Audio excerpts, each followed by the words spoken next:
Yeah, I'm recording this now. So, okay, I will now share my screen.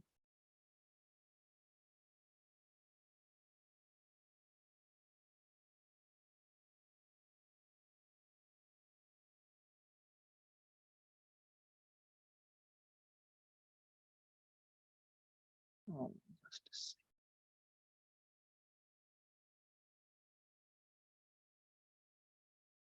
How do I share audio as well?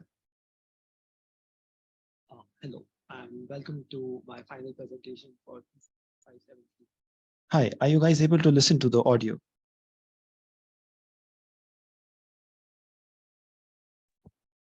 Yep, I can hear the sound. Yes, we can hear you. Okay, that's great. Yeah, I'll start the video then. Thanks. Hello, and welcome to my final presentation for ECE570 AI. So let's get started. So introduction. Microscopy is a ubiquitous tool in biology, chemistry, and physics research. Most common microscopy techniques include wide field imaging, confocal imaging, and two-photon microscopy. All of these techniques suffer from photon noise, and fast denoising methods are important to speed up the pace of research. Traditional denoising is usually focused on the Gaussian noise, but that is not really applicable in these cases. It's because they suffer from low photon noise, which is of the Poisson Gaussian noise kind. Hence, we need something that can denoise based on the low photon. So I have a couple of examples here. We need something that will go from here to here. So move on. So we first model the noise as a combination of Poisson and Gaussian noise. Each pixel Zi is assumed to have a value, true value Yi, and then it has a superposition of Poisson noise and Gaussian noise. We can write the probability distribution of Zi as a summation over all possible photons, right, which is K. This is the Poisson component, and this is the Gaussian component. So A here is related to the detector efficiency, and B here is related to the standard deviation of the Gaussian. Traditional methods usually work by using transforms to convert this to a purely Gaussian noise distribution, and then they try to remove the Gaussian noise. But these methods are computationally quite intensive. So we need something that can do the same job, but at a faster pace. For example, machine learning. So I specifically look at autoencoders for doing the job. They can be used to shrink the dimensionality of data and then do denoising. So I have some implementation details. I reduce the image size from 256 by 256 to just 256 in the encoding phase, that's here. And then during the decoding phase, I go back to 256 by 256 images. So I have an input, then I use convolutional layers, then I linearize. So fully connected layer to the encoded data. For the decoder, I just do the same thing, but this can yield an effective denoiser. We have seen our assignments, but making the model very complex due to the large size of the parameters in the fully connected layers. In the paper, they provided the NCNN model. I train and test their model, then I train and test my model on my PC, and I compare the results. So yeah, I compare my model to their state-of-the-art DNCNN model. My RMS error was unexpected, but it saturates at a higher value than the DNCNN model. So for example, here you can see my model's train and test error. It saturates, it falls and then saturates. And the DNCNN model, it also falls and saturates, but my loss is larger than their loss. That means my model is not as good as their model. This is not surprising, as autoencoders are simple models that might not be best suited for all situations. Then I faced several challenges during the project. First of all was the problem in getting the papers code to run on my system. I faced a lot of compatibility issues. I had to resolve them one by one. Then my PC has only a limited amount of GPU memory, which limits the complexity of models that I can do on my system. Having multiple fully connected layers is not really possible. One of the most frequent errors that I encountered was just out of GPU memory. I think I would need more compute resources in order to train more complex autoencoder models for denoising these kind of things. So in summary, I have low photon Poisson noise from microscopy. Then I implement an autoencoder model. for denoising the photon noise. This paper implements a DNCNN model for denoising, and then I run and compare my model to that.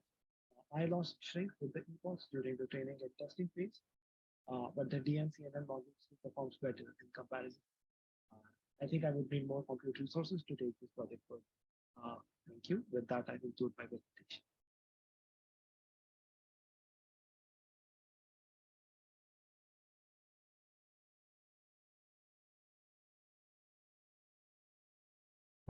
Hi. So yeah, we can now take some questions, I guess.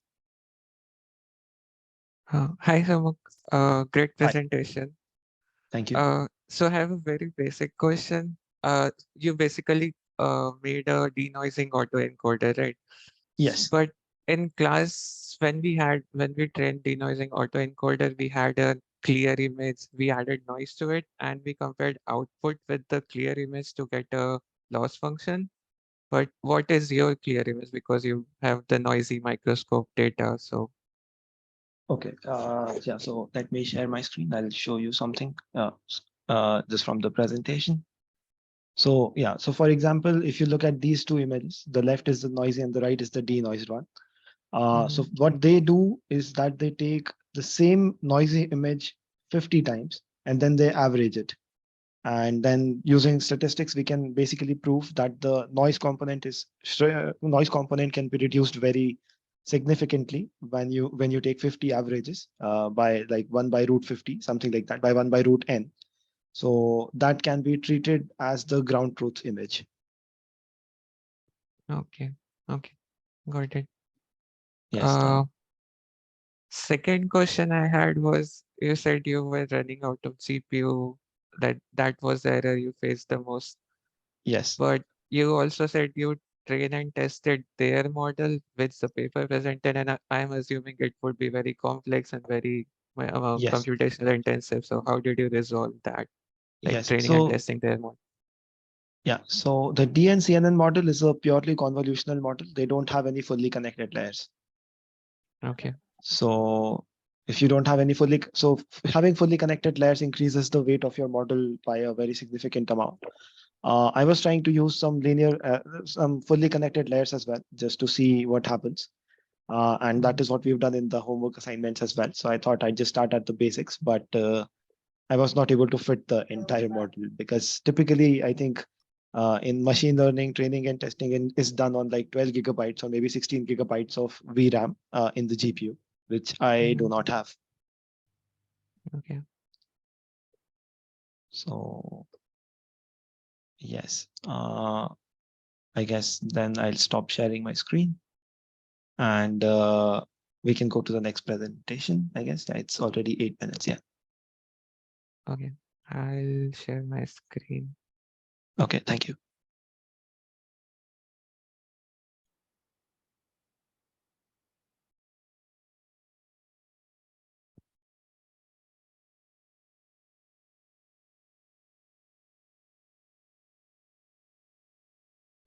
Okay, so I'll start presenting. Hello everyone, my name is Abhijit and my topic for this project was improving the bilingual word embedding mapping accuracy. Uh, so firstly, a high level motivation for this project. Word embeddings are simply representation of words as vectors. And let's say you have an embedded vector space in 2 dimension for two languages. This is for the English and this is for the Latin language. And when you do bilingual word embedding, you basically map these two into a single vector space. And in word embedding space, similar words are placed very close to each other, the words which are similar in meaning. So when you have two languages embedded into a shared space, the nearby words would have similar meaning. So basically you can extract translation from one language to the other another language by doing this bilingual word embedding. So that is the major motivation for doing this BWE.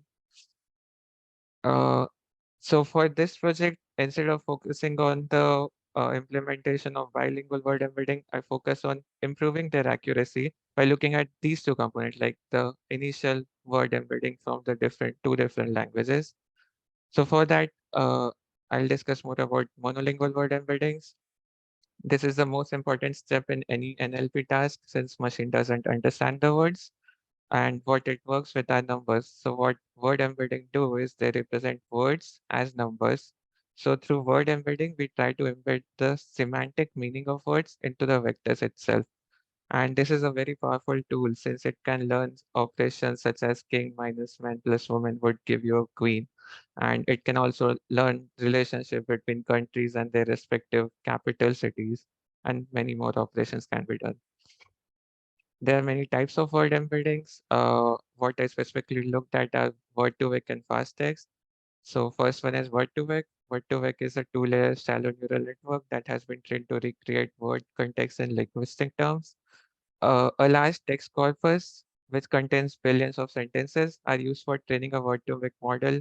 And by sliding this context window, this is something called context window, across the text, training samples are generated, and all the words in input layer are one-hot coded into a single vector.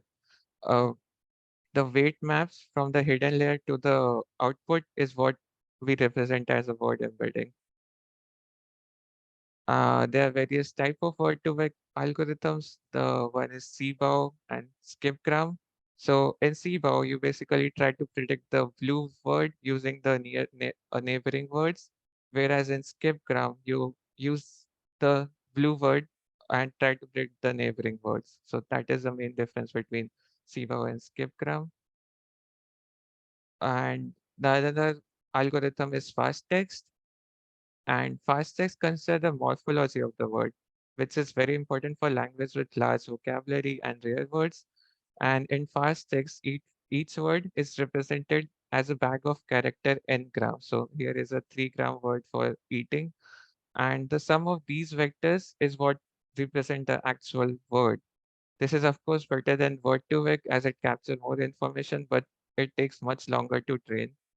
For this project, I observed that if word-to-vec model was taking 10 minutes to train, FastText took more than 4 hours to generate word embedding. Once we have the word embeddings, we look at do a bilingual word embedding for using those monolingual word embeddings. The aim of the framework is to get the transformation matrices WX and WZ when X and Z are the monolingual embedding, so that both the uh, after the multiplication they give us they are very close to each other. And this algorithm was directly used from the paper which I referred from.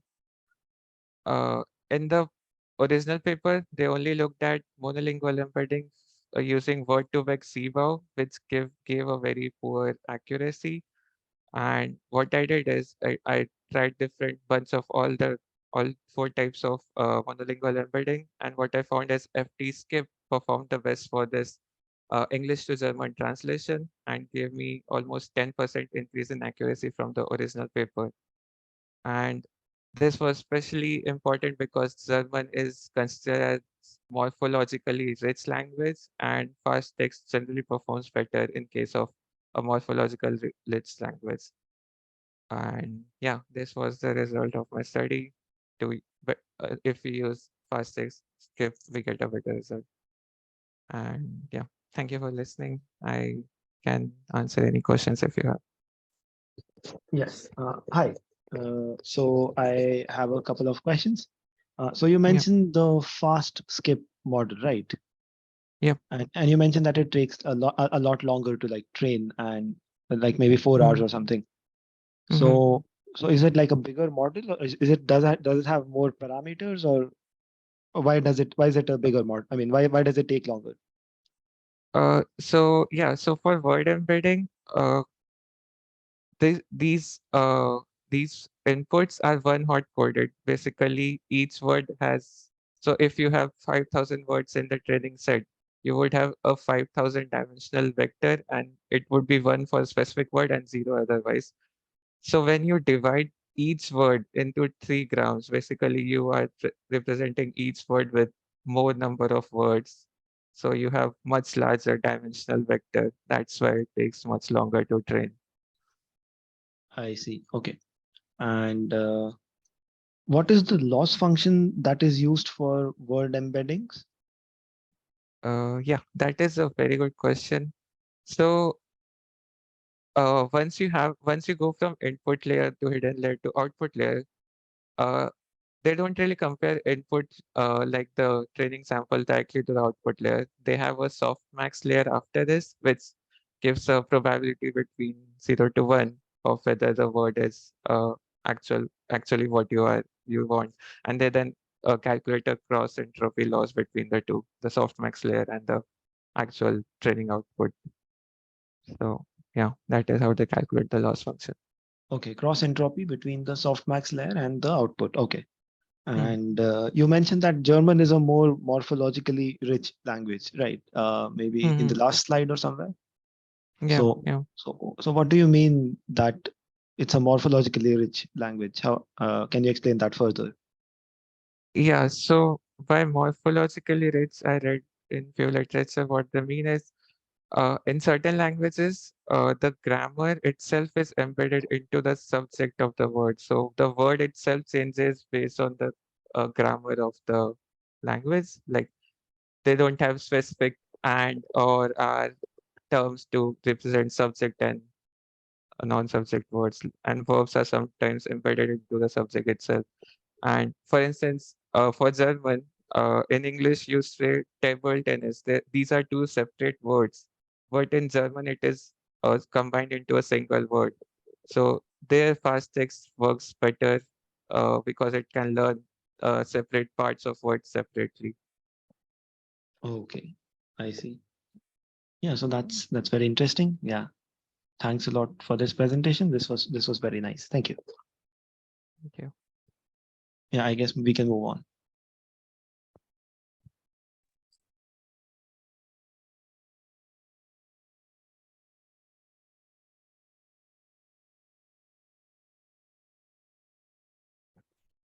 All right, can everyone see my screen? Yes. Yes. All right, hi, I'm Alyssa Locke, and my project involved using chess to evaluate a language model's understanding of world state. My project was based off the paper Chess as a Testbed for Language Model State Tracking. NLP is a difficult task that can face problems with obtaining unbiased data sets, and chess provides a good domain for NLP because chess is defined by a finite set of actions with a specific set of rules.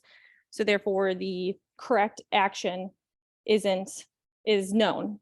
And also, chess provides readily available data due to the popularity of people playing chess online, which eliminates bias present in other data sets that rely on people to help create.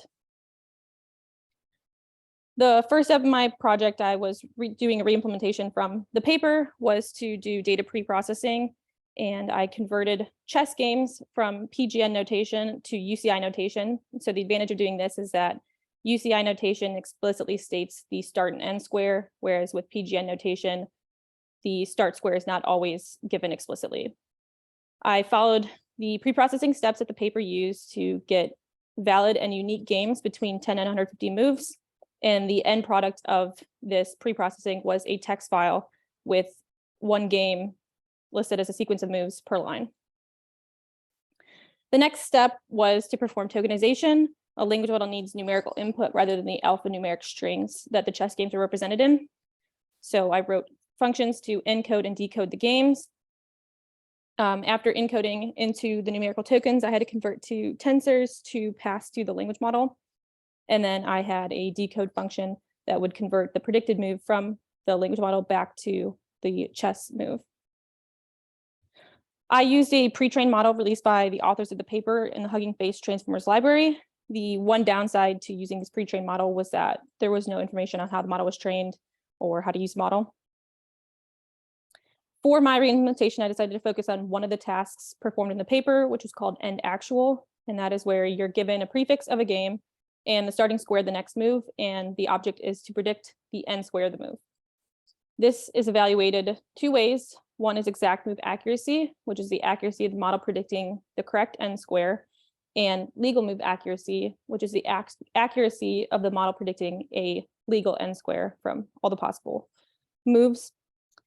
I did change some things about the experiment to set up these prefixes and prediction tasks.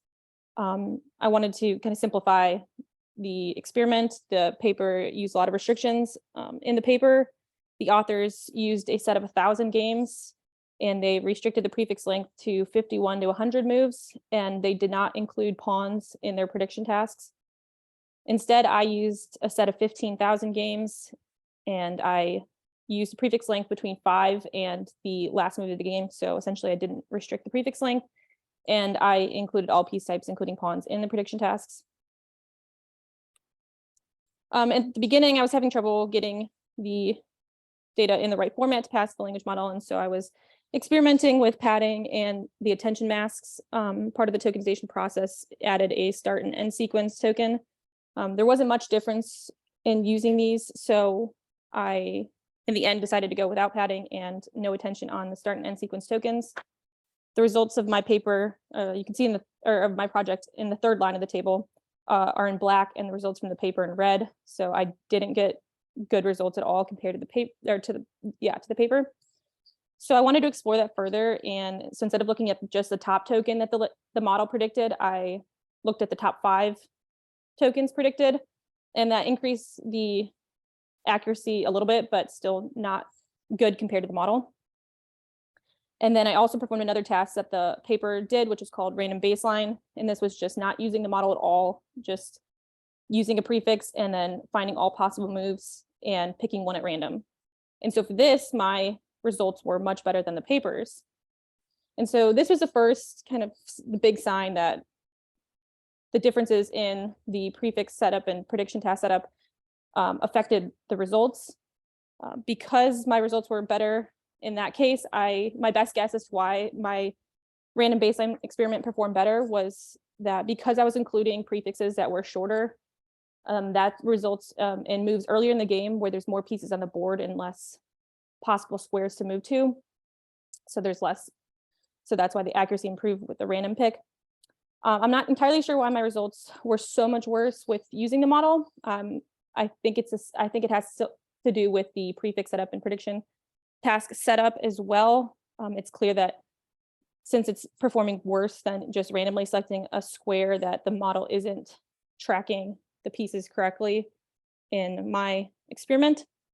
If I had more time, I would like to experiment with these different parameters and setting up the prefixes and predictions to try to find out which one or ones are impacting the performance. I would also like to train a model from scratch and see how that would perform against the publicly released model. Any questions? Yeah, great presentation. I think that's a really interesting application of NLP. So how did you determine like which values in the attention mask tensor were 1 versus 0? So 1 was that there was attention paid to that token and 0 was not. And so I started with everything, just having attention on everything. And then in the end, I took out the last 2 tokens were the start sequence and end sequence. So that's why those are 0. There wasn't much difference between the second and third row on the table, which was to either have attention on those tokens or not. So I just decided not to use it. I'm not entirely sure. I think maybe that had more impact in training the model rather than evaluating the model. Okay, that makes sense.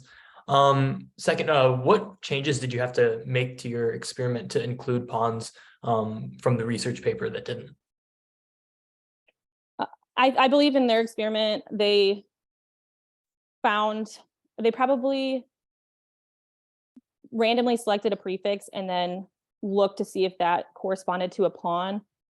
Whereas I didn't filter that out. I randomly selected a prefix length and then captured what that next move was, so the start square, end square, and then just use that. I didn't perform any extra checks to make sure that that wasn't a pawn. The paper wanted to exclude pawns since they were the most limited piece in terms of moves that they could make. And I wanted to include everything to see. I thought that my results would be better including those because they have less moves to choose from, but. Okay, yeah, that makes sense, I guess. And then one last question. Do you think that maybe was part of the reason that their accuracy was higher, that they kind of filtered that out?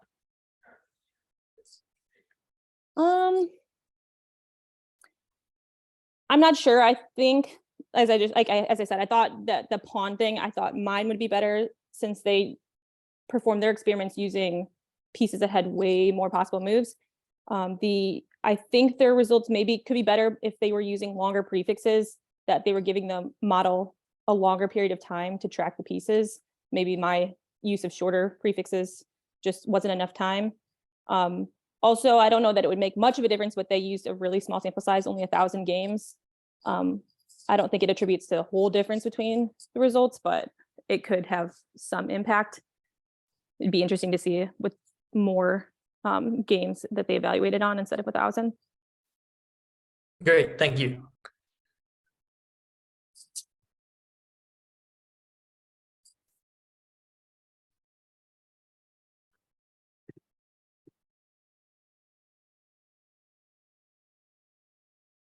All right, can everyone see my screen?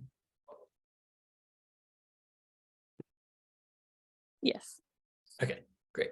So hi, today I'll be discussing machine learning techniques to improve robustness of model training and my implementation of this topic. So a common issue when trying to apply machine learning to a problem is a lack of high quality data. Scarce or noisy data sets are relatively common in areas where data collection is difficult or expensive, and this leads to lower model accuracies. A relatively new solution to this problem is data augmentation. This method involves using a generative model to augment the data set by training the model such that it can generate images that are similar to those of the data set. A generative adversarial network, or GAN, consists of a generator and discriminator. The generator creates images and the discriminator determines whether they are real or fake. These two objects train and compete against each other to improve the accuracy of the model. The three papers listed on the slide under prior works serve as an inspiration for this project. The first, which is self-adaptive training beyond empirical risk minimization, implements a technique, self-adaptive training, that reduces overfitting to a noisy data set, which is a major weakness of prior techniques. And this training process learns from the mislabeled images to reweight the factors and reduce the vulnerability to different types of noise, such as corrupted labels, Gaussian noise, random pixels, and shuffled pixels. The second, improving robustness using generated data, is very similar to the implementation I created. The central claim of the paper is that supplementary data to a data set can significantly improve the accuracy of a classifier model.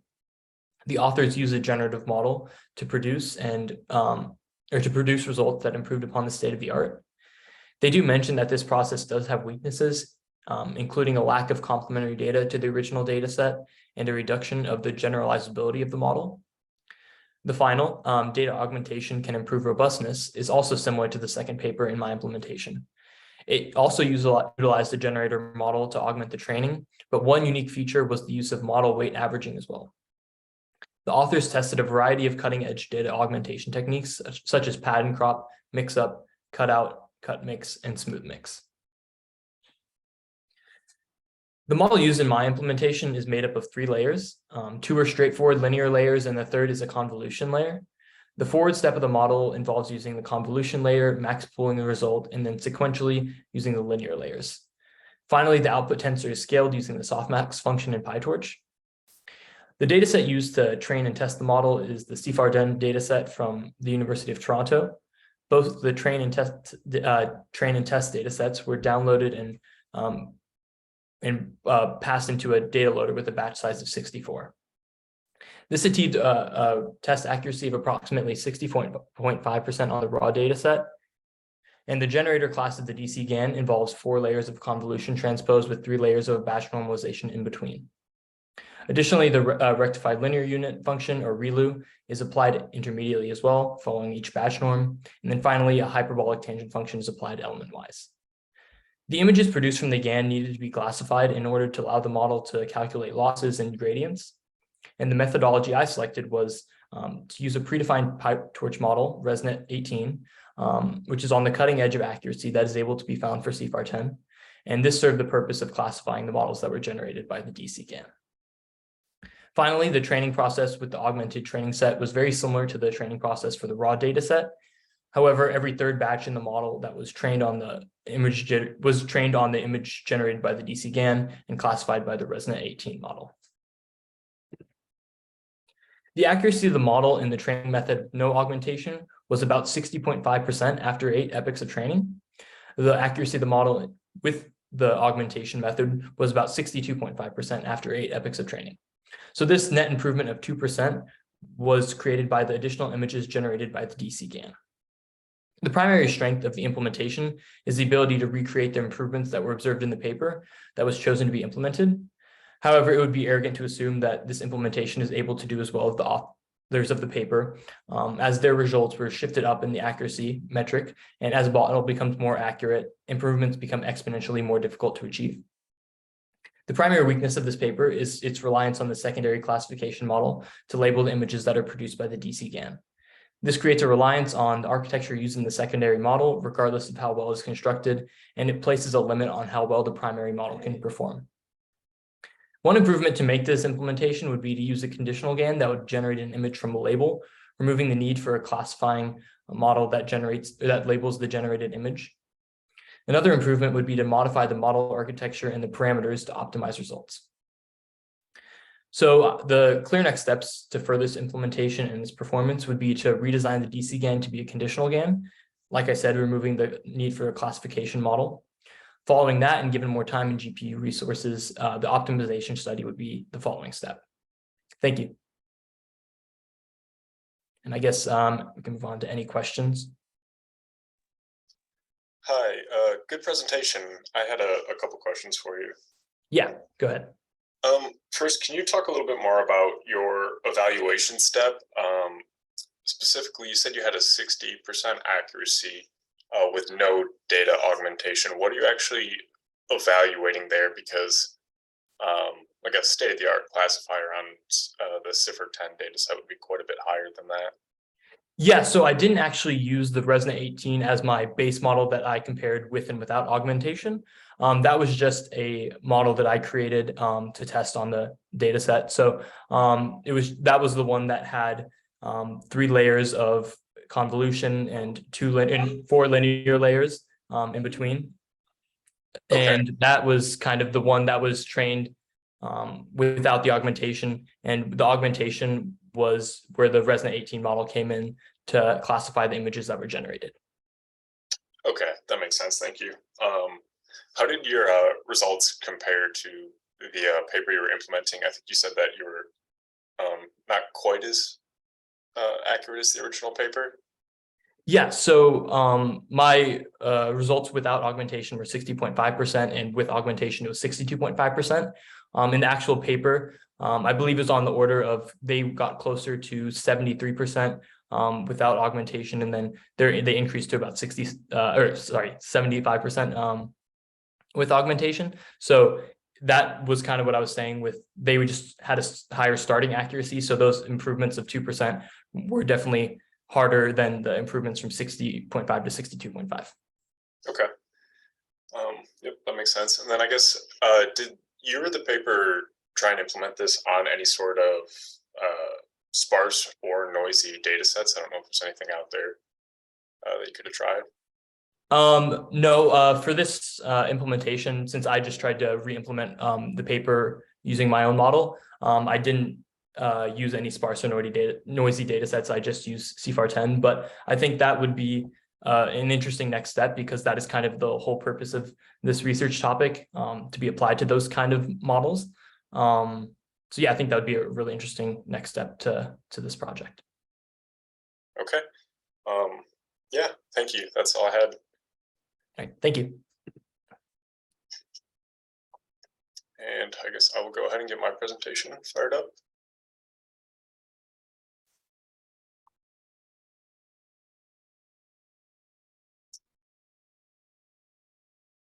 All right. Everybody see my screen? Yes. Okay.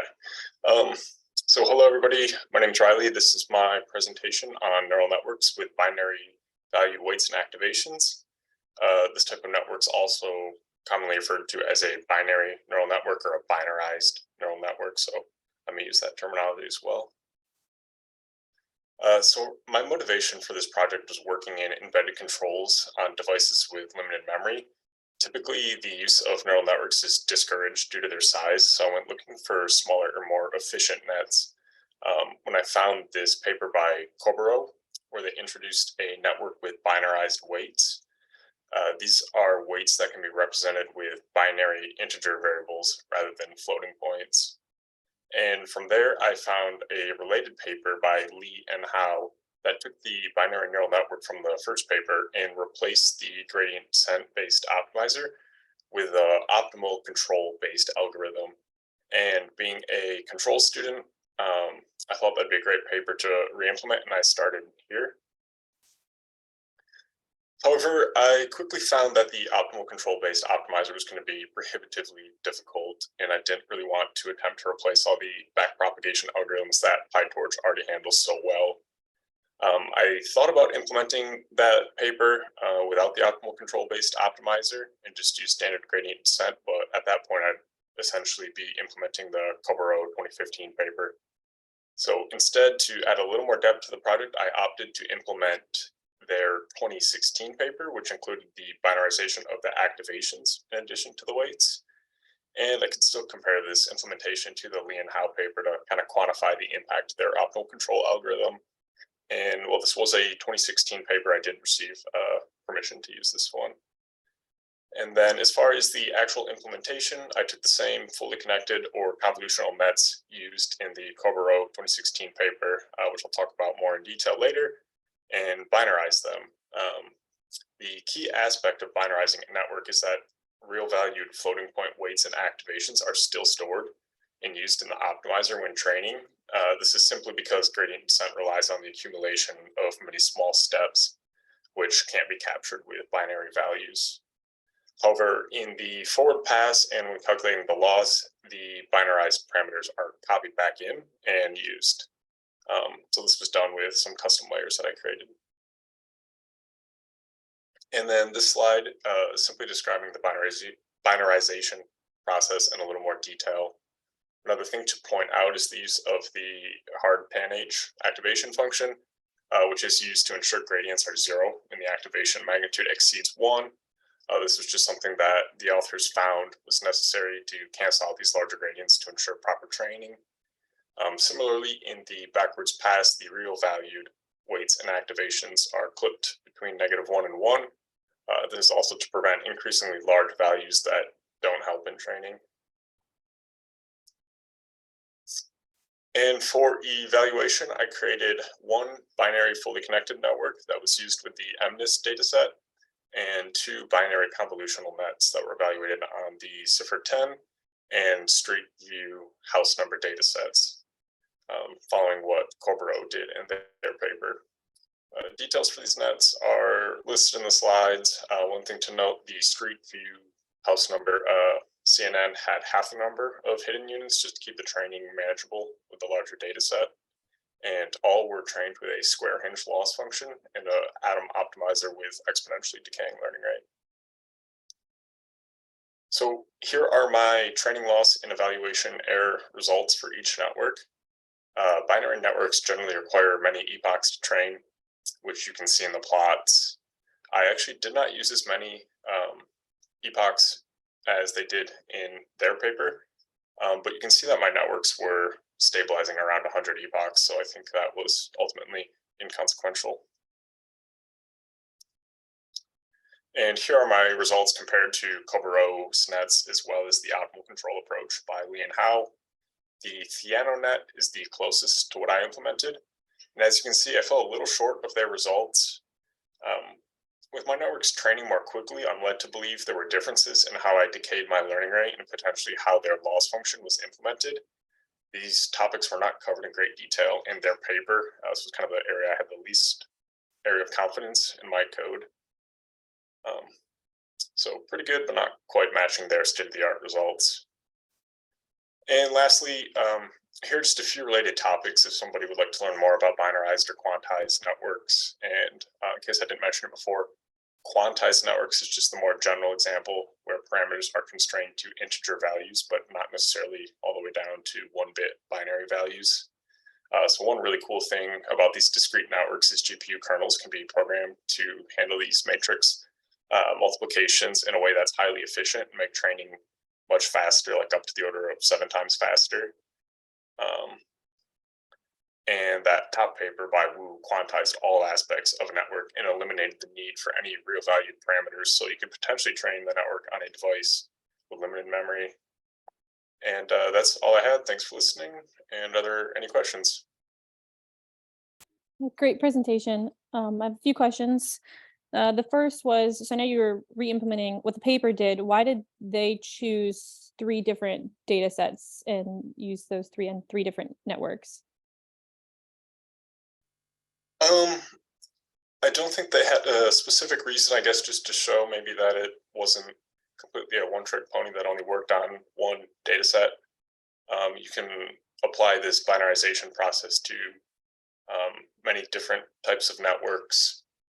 I will add, you didn't necessarily ask this, but I'll add, they did test it on ImageNet as well, but they found the results there were not able to keep up to state-of-the-art results for ImageNet. So while there's some flexibility with it, it does require simple data sets at the end of the day. Okay. Next question was for the CFAR10 and the SVHN. What was the reason for the big difference in the performance? Was that because of the data set itself, or was it the network being used on them? So you're talking here why the results are just, my results are different, more drastically different from the ThianoNet implementation? No, but the performance between the 2 data sets that were using the convolutional networks, the CFAR10 and SVHN, Yep. why there was a big difference? Yeah, my understanding is that's just the networks are better suited to handle those data sets. The network can change between the 2, so for whatever reason, Street View house number must just be a little bit easier now, easier data set for the network to handle. Okay. And one last question. So what was the biggest challenge you faced once you switched to the Corvo paper that you faced with the implementation? Probably the biggest implementation was just dealing with training times for these. Like I said, they require a lot of epochs. And I did this all in Google Colab with a couple of Google accounts because I kept running out of resources. So to train one of these networks, like to train the CIFAR10 data set, for the amount of epochs I did, that would take like 3 hours to run in Google Colab. If you wanted to train it completely. So yeah, just dealing with the computational limitations. Anytime you wanted to make a change and then like get a final accuracy number, it would take quite a while. Right, thank you.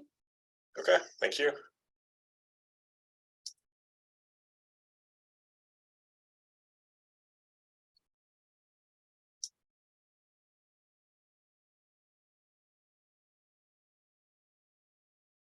right, I think we are all set.